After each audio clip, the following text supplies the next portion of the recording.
Morning children. अभी तक हमने दो पाठ पढ़ाए हैं, जिसमें एक कविता पाठ है मन के भोले भाले बादल और दूसरा पाठ जैसा सवाल वैसा जवाब है। इसमें प्रथम पाठ में हमने डिक्टेशन वर्ड, कविता याद करने को और प्रश्नोत्तर दिए थे।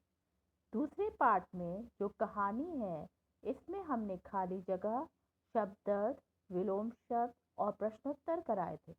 इन दोनों पाठ को एक कॉपी में सीक्वेंस में कर लीजिएगा और उन्हें याद करने का प्रयत्न करेंगे। दोनों पाठ को सही उच्चारण के साथ पढ़ेंगे।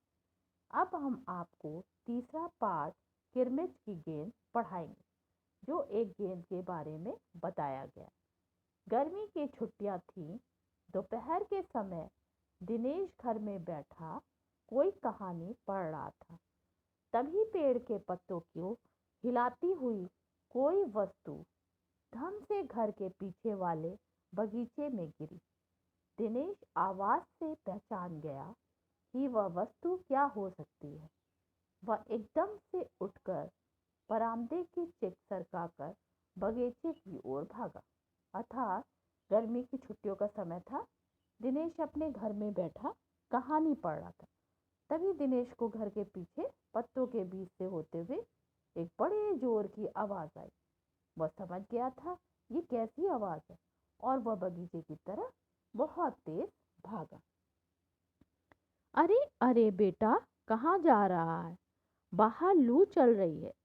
दिनेश की माँ मशीन चलाते चलाते एकदम जोर से बोली, परंतु दिनेश रुका नहीं।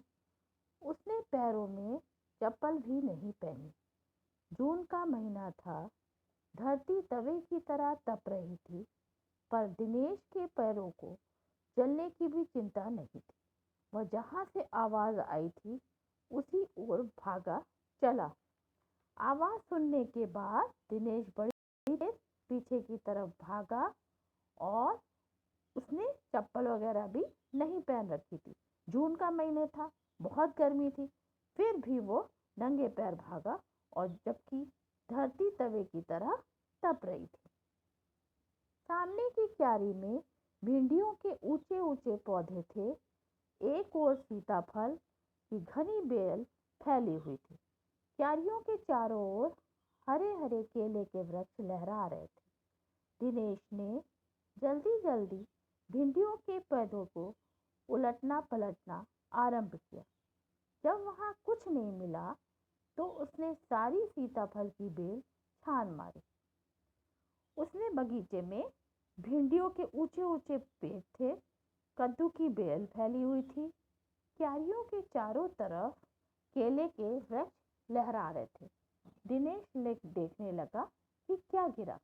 वह भिंडियों के पौधे इधर उधर करके देखने लगा और कद्दू की बेलें भी पूरी तरह छान मारा। बराबर में ही घूस ने गड्ढे बना रखे थे। ढूंढते ढूंढते जब उसकी निगाह उधर गई तो उसने देखा कि गड्ढे के ऊपर ही एक बिल्कुल नई चमचमाती किरमिच की गेंद पड़ी है। अर्थात छोटे छोटे जीव जंतुओं ने गड्ढे बना रखे थे। वहां उसने एक चमचमाती हुई गेंद पाई और उठाई। दिनेश ने हाथ बढ़ाकर गेंद उठा ली। लगता था जैसे किसी ने उसे आज ही बाजार से खरीदा है। उसने उसे उलट पलट कर देखा, परंतु कुछ भी समझ में नहीं आया। नजर उठाकर उसने पास की 3 मंजिली इमारत की ओर देखा कि हो सकता है किसी बच्चे ने उसे ऊपर से फेंका, परंतु उस इमारत के इस ओर खुलने वाले सभी दरवाजे और खिड़कियां बंद थे। छत की मुंडेर से लेकर नीचे एक तेज धूप चिलचिला रही थी। उसने वह गेंद उठाकर देखा। वह एकदम नई लग रही थी, मानो किसी ने उसी को अभी खरीदा। वह खुश हो गया। उसने नजर उठाकर देखा तो उसके 3 मंजिली इमारत दिखाई दे रही थी। लेकिन वहाँ पर कोई नहीं था। इमारत की खिड़की दरवाजे सब बंद थे और तेज धूप चिलचिला रही थी। फिर कौन खरीद सकता है नई गेंद? दिनेश ने सुधीर, अनिल, अरविंद, आनंद, दीपक सभी के नाम मन में दोहराए। यदि गेंद खरीदी भी है तो इस दोपहरी में इसे नीचे कौन फेंकेगा? अब वह दिन भर यही सोचता रहा कि उसके किस मित्र ने इसे फेंकी होगी और वो अपने हर दोस्त का नाम अपने याद करा था और उस नई गेंद को जी किसने खरीदी होगी और किसने फेंकी होगी, यही वह सोचने लगा। इस पाठ को आप सही उच्चारण के साथ अवश्य पढ़िएगा। अभी तक हमने महीने के नाम और सब्जियों के नाम का जिक्र किया है। अब हम आपको महीनों के नाम और सब्जियों के नाम भी बताएंगे।